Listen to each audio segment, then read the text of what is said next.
My dad actually had a shop when I was growing up in Wolverhampton. It was only like a hardware shop, but he'd take me along on Saturdays. So I'd help with sort of the stocking, sometimes the till.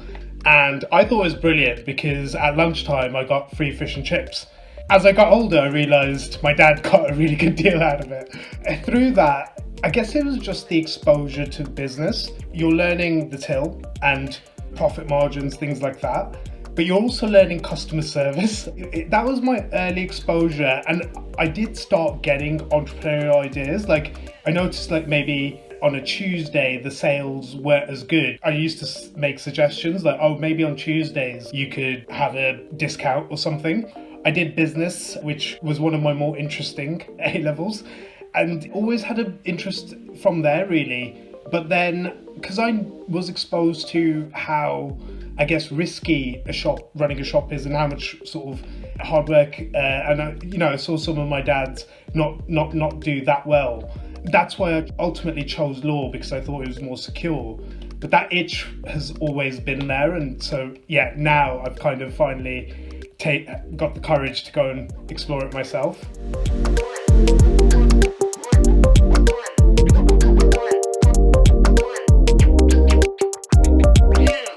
It's called 30-minute chat, and basically it allows you to have a 30-minute chat with somebody a few steps ahead of where you want to be in your career, just to get their insights and advice basically with what you're maybe struggling with or what you want to do next or where you want to get to, and just get them on a call one-to-one and ask them whatever you want to ask.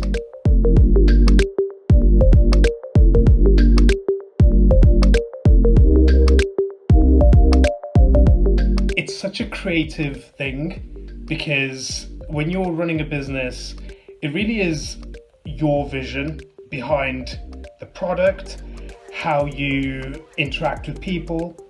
Everything sort of comes down to your thinking about it and solving the problems that come up, because what's in your head doesn't always nicely pan out. So there's always these hurdles every day, and the different types of hurdles that come up, it's not your usual stuff.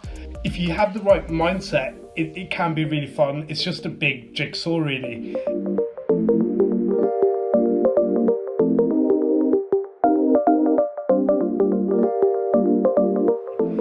When you're starting, like, nobody knows about you. Naturally, people ignoring you or saying no. Your product isn't the final version. It's the beginning version. So it really requires a lot of resilience. If you're doing it on your own, nobody knows what you're going through. You can talk about it to people, and I do, but they're not living it. It's taught me a lot about resilience and kind of not taking it too seriously, just to keep going. And in a good spirit. I think that's super key.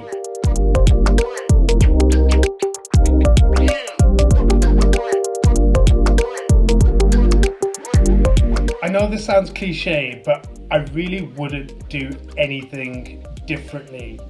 The reason why I say that is because I do believe everything is meant to happen in its own time and the way it happens, in the sense that I could offer you an answer that, oh, maybe I wish I started earlier. But I think, the time you decide that, right, this is the time for me, is always going to be at the right time. There's no point forcing it. I've been doing this for over 3 years now, and this is my third idea and my second startup.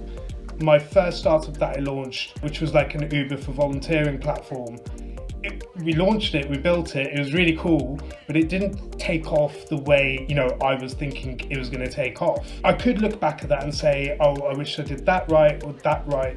But actually, the lessons I learned from that experience, I've actually taken to my business now and applied those lessons. And my business now has grown so much faster in such a shorter amount of time.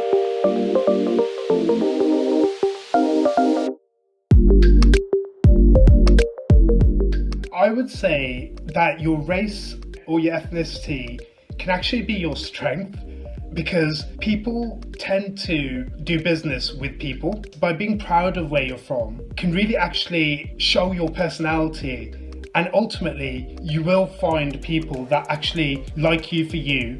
And so you shouldn't hide that. So I'd say I definitely view my race and my ethnicity as a strength, even to the extent that when I was doing some white collar boxing, I called myself the Punjabi Wolf. Punjabi because that's my heritage, Wolf because I'm originally from Wolverhampton, and celebrate it. And people really got behind that once they kind of found the sort of deeper meaning behind it. I'm really proud, and my advice to anyone thinking about doing a business and might be thinking, maybe I won't do it because I'd flip it and say, actually, it can be a real strength, real positive.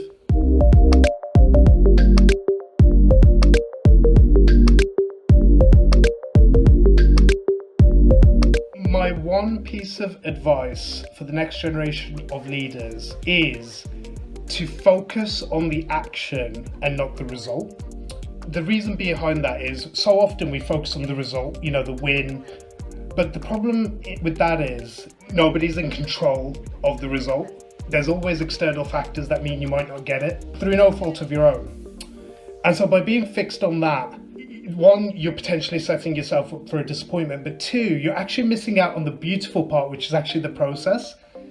And so just by doing what you can control and enjoying it, what will be will be. And, I hope for people get what they want, but actually the real thing you'll get is the enjoyment of the process, and you will learn from that regardless of what happens. So my one piece of advice would be to focus on the action, enjoy the process, and let the result be what it will be, and accept that and move on from it.